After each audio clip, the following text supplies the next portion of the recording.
E aí, galera, bem-vindo ao canal. Vamos ver aqui a repercussão da goleada do Flamengo sobre o Alcas, né? 4-0. O Flamengo acabou se classificando, infelizmente não foi em primeiro, mas pelo menos classificou, né? Agora, quarta-feira, dia 5, vai sair o sorteio das oitavas. Se é novo por aqui, por favor, não esqueça de deixar o like, tá certo? Se inscrever no canal, vai ajudar bastante. Créditos SPN, link na descrição. E também coloca o que você achou da vitória do Flamengo, tá certo? Quais são os destaques do jogo? Vamos pro vídeo. Identificação do torcedor do Corinthians com a base, a torcida do Flamengo também tem enorme identificação com a base e o Vitor Hugo honrou hoje, jogou bola demais. Só que o Flamengo está aí, na segunda posição, meus amigos. Situação dos potes nesse momento.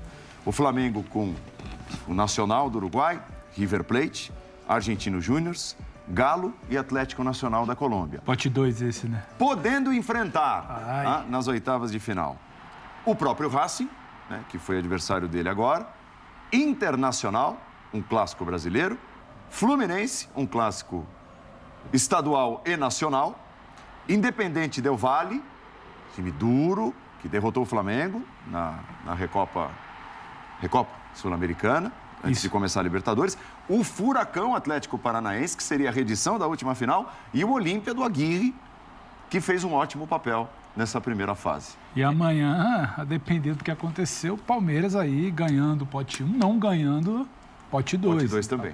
Perdendo. O Boca Juniors deve ser o pote 1 também, e ali a disputa pelo pote 2 com outros times. Muito fraco, é o preço, entre aspas, que o Flamengo vai pagar por um time que perde para esse Alcas no momento que perdeu fora de casa e também não ganha do Nublense fora de casa. O torcedor do Flamengo hoje sai muito feliz. Na entrevista do Bruno, você fala ali que ele fala bastante, é o grande personagem desse jogo de hoje. O torcedor sai feliz porque é difícil você desvincular a imagem de felicidade do torcedor do Flamengo ao ano mágico de 2019.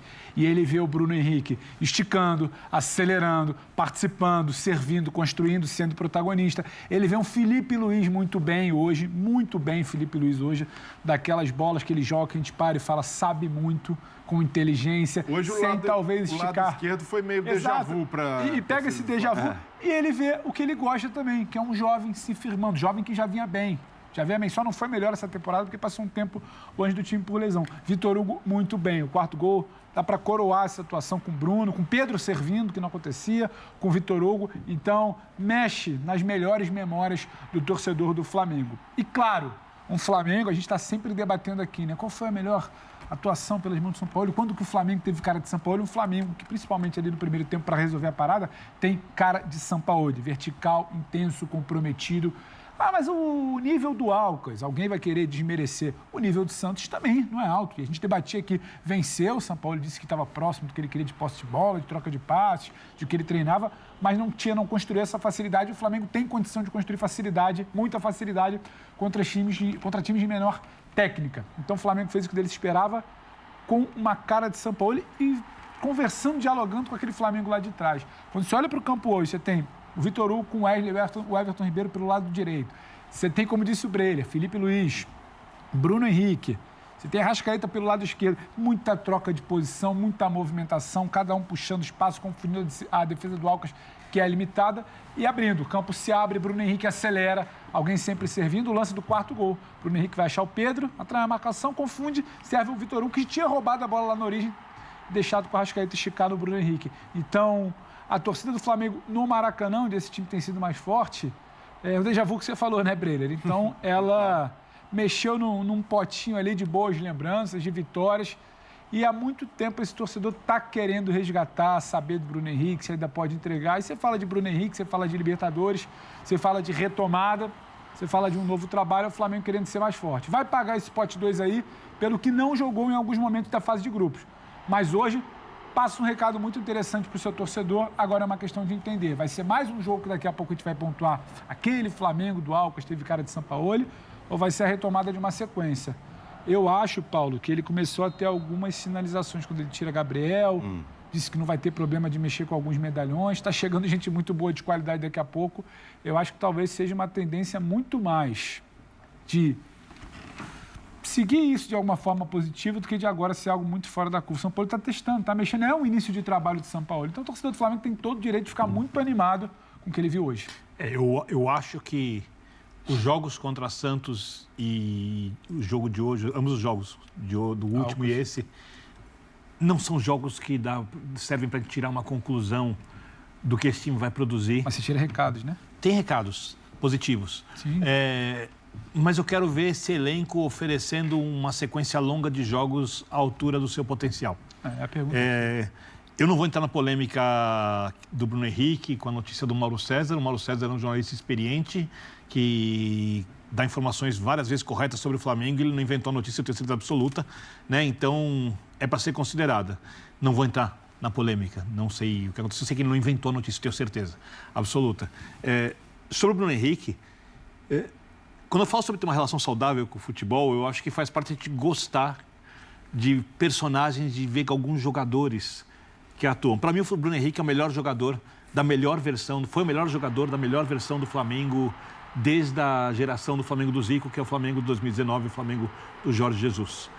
Eu gosto muito do Bruno Henrique e é muito bom ver o Bruno Henrique recuperando parte, pelo menos, da forma que o transformou nesse jogador, que é um jogador que depende muito da parte física, da velocidade, ele falava ali, da velocidade que ele conseguia atingir, da explosão muscular, também é como ele chega quando ele faz um pique nessa velocidade, com que força ele chega para finalizar, quanto ele aguenta do tranco para não cair, né? Então, acho que toda essa evolução do Bruno Henrique é muito positiva. Acho que o Bruno Henrique é um jogador que tem muito a cara do Flamengo, que representa muito o que é o Flamengo, a torcida do Flamengo, uma torcida nacional, uma torcida fanática, ele é assim, e eu, obviamente que se jogar mal eu vou criticar, mas eu torço muito para que esse cara consiga voltar a jogar o futebol que ele já mostrou um dia. Eu acho que é muito bom para o Flamengo e muito bom para o nosso futebol que consiga.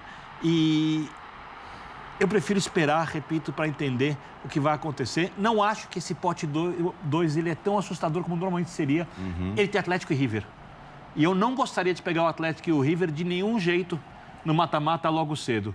Né? É muito melhor pegar o Racing do que pegar o River. Não, mas com o Flamengo na O Flamengo tem muita dificuldade com o Racing fora de casa. Mas eu acho que isso é uma coisa jogando bem, acaba não. São times incomparáveis quando a gente fala de qualidade. Muita dificuldade quando era melhor, inclusive. Tudo bem, perfeito. E vai decidir fora. Mas eu não acredito que acho isso que é vai tão- persistir só pela camisa. A questão do decidir fora é importante também, né? Porque o Flamengo chega hoje a 23 jogos de invencibilidade como mandante na Libertadores. E vai viver uma situação que não tem sido a situação, porque o Flamengo tem sido sempre o primeiro colocado e feito uma das melhores campanhas. É ruim de pegar o Palmeiras. Um Fla-Flu é um jogo que... E vai definir fora. É um jogo cardíaco por tudo que vem acontecendo, mas eu não sei o que você pensa, Jean, já te tocando a bola. É óbvio que cair no pote 1 e decidir em casa é melhor, mas eu acho que, olhando, por exemplo, alguns times tipo Olímpia, Racing, a gente vai ter no pote 2 equipes mais fortes que equipes do pote 1. Então, tem que esperar o sorteio para entender se isso foi uma coisa ruim ou não. É óbvio que o segundo lugar num grupo como esses é um fracasso para o time que tem um elenco como esse, que devia ter terminado em primeiro lugar nessa fase, Jean. Eu tenho a impressão, assim, que, claro, considerando que o Palmeiras vá para o pote 1, vence o Bolívar amanhã, vai para o pote 1 e não para o pote 2. Porque se ele for para o pote 2, isso que eu vou falar nem faz sentido. O pote 2 é melhor que o... Porque eu acho que, nesse Ele vai cair no momento, 2. você tem praticamente uma equivalência de forças entre o pote 1 e o pote 2. É muito parecido mesmo. Então, nessa altura do campeonato, quando você tem o Flamengo, o River Plate e o Atlético Mineiro no pote 2, no fim das contas, você ser primeiro colocado, olhando única e exclusivamente para o enfrentamento das oitavas, olha, dá quase na mesma, porque, eu repito o que eu disse ontem. Ontem, a gente, quando começou a Libertadores, a gente tinha como os 4 principais favoritos da competição, não me lembro a ordem, Flamengo, Palmeiras, River Plate e Atlético Mineiro. Desses 4, 3 já estão no pote 2. Briga ainda para ficar no pote 1. Então, eu não consigo, sinceramente, olhar para os potes e dizer, não, o pote 1 é muito mais forte do que o 2. A diferença, de fato, e para muita gente essa é uma vantagem subjetiva, eu não acho que seja subjetiva, e aliás existem até estudos que comprovam que mesmo quando você tem a definição do mando do segundo jogo por sorteio e não por critério técnico, em geral, quem decide em casa leva uma vantagem. Estou falando, quando é por sorteio, porque claro que quando é por critério técnico, teoricamente, o melhor time tem mais chance de passar. Então, eu acho que, no fim das contas, ficar no pote 1 hoje significa muito mais uma vantagem de decidir em casa do que uma vantagem de poder pegar um adversário mais fraco nas oitavas de final. Isso também faz com que o importante do confronto seja muito aquilo que eu sempre digo que é importante no confronto, no sorteio do mata-mata: o caminho. o caminho. É isso. Saber se você vai precisar pegar 1, 2, 3, quantas potências do futebol você vai ter. Quantos brasileiros? Só para lembrar. Agora, se não me engano, os nomes que você falou, todos os times do pote 2 já foram campeões da Libertadores.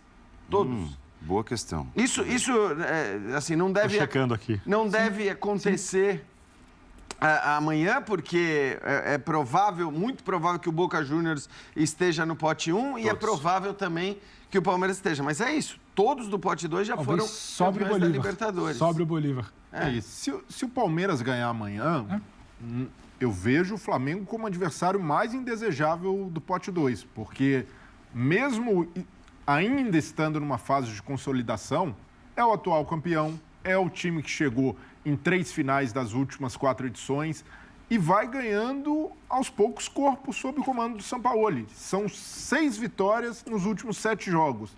Então, parece que aquele jogo contra o Bragantino vai sendo um ponto fora da curva. Muito pelo resultado, porque desempenho, o Flamengo ainda oscila. Não é um Flamengo totalmente estável.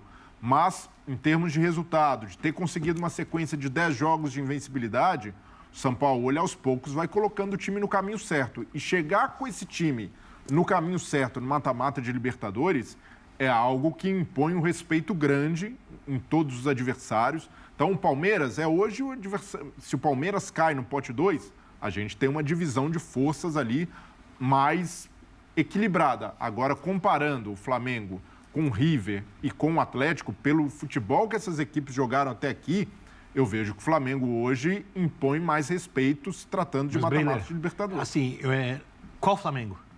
Porque eu acho que o Flamengo tem um dilema que é um privilégio na América. O Flamengo tem que encontrar o seu melhor jogo. Não, mas qual é o Flamengo com o seu melhor jogo é o maior candidato ao título. Qual é esse Flamengo da fase de grupos da Libertadores passada? Esse Flamengo da fase de grupos da Libertadores não vai ser campeão. O Flamengo, com o Sampaoli jogando perto do que ele pode... Não, ele tá falando da passada. Não, da Libertadores passada. Qual era o Flamengo na fase de grupos? Também não havia parecido. Era muito parecido. Teve um caminho razoavelmente fácil. Sim. Até a final, né? E ganhou com todos os méritos e tal, mas não chegou perto do que pode. Eu acho que se o Palmeiras reencontrar o seu jogo, eu acho que o Fluminense jogar um futebol melhor que ele pode jogar. Eu acho que o River esse ano, por mais que não tenha o nível desses times tecnicamente, mas é o time que também é melhor que o time do ano passado. Acho que o Atlético, se conseguir jogar um futebol competitivo como o Filipão costuma impor no mata-mata, esse ano parece estar mais difícil. Para todo mundo que tem chance de ganhar o campeonato na prática. Por exemplo, o Racing, por exemplo, é zebra. Parece estar mais equilibrado. Mais equilibrado. Equilibrado. Em tese.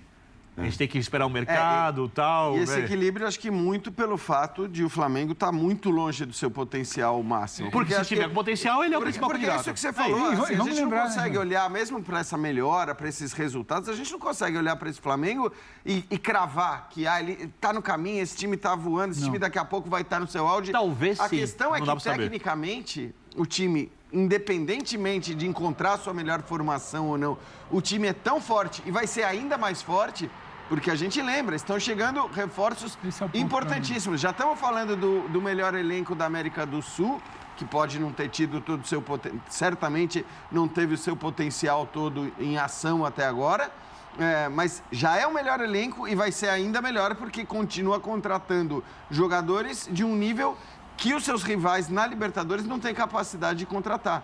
Então, é isso. Se a gente falou que muitas vezes o Flamengo ganha títulos atrás de títulos, ano após ano, ganhou esses títulos mais pela qualidade técnica dos seus jogadores do que pelo trabalho tático, do que pelo que os técnicos fizeram, essa qualidade isso vai se reforçar ainda mais. Aumentando. Agora, em julho, vai ser ainda mais forte.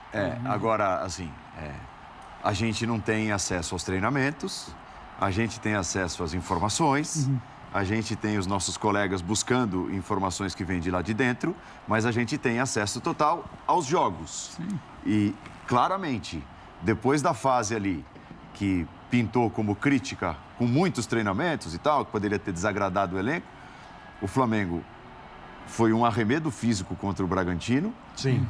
deu um passo à frente contra o Santos e hoje foi um outro time.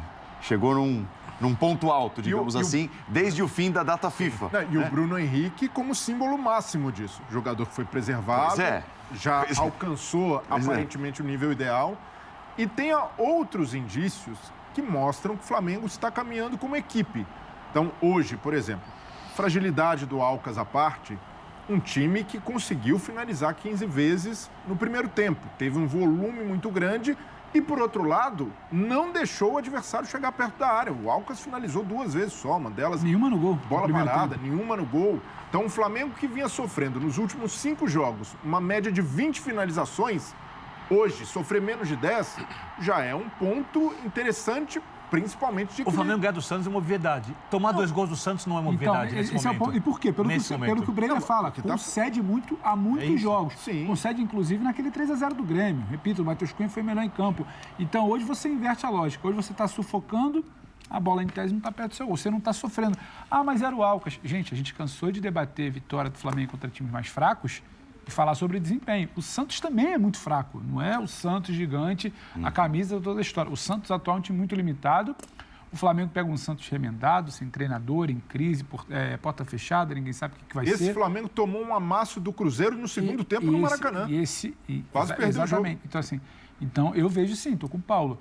Tem uma... Não dá para responder se esse vai ser o Flamengo do mata-mata. O mata-mata começa daqui a 5 semanas. Até por um pedido dos clubes, né? Partida de... O que é muito bom pro Flamengo. 2 e 3. Tem janela. Tem tempo. Tem janela, as informações da janela para o torcedor do Flamengo parecem ser muito boas. Você tem tempo, você tem um trabalho que, se você não sabe se é o jogo do Alcas ou se é o jogo do Santos, ele está te dando algum indicativo de que não vai ser o jogo que você perdia para o Alcas fora de casa. Já é uma evolução. Você tinha sequência de resultado antes da parada da data FIFA. Você tinha questionamento sobre o ponto físico na semana passada. Hoje você tem um time que o Bruno Henrique acelerou, o Vitor Hugo roubou a bola do Arrascaeta e chegou para fazer o gol. Então, você tem indicativos, que é o que o Jean falou. Se antes ganhava, já no argumento do porque tem bons valores individuais, se engrenar no coletivo, não interessa o pote 2. Não interessa. É isso aí, galera. Espero que tenham gostado do vídeo. Coloque nos comentários o que é que você acha do trabalho de Jorge Sampaoli, né, até agora. E se você acha que o time vai engrenar agora nas oitavas. E quem você espera pro sorteio, tá certo? Também não esqueça de deixar o like, se inscrever no canal, tá bom? Créditos da SPN, link na descrição. Valeu.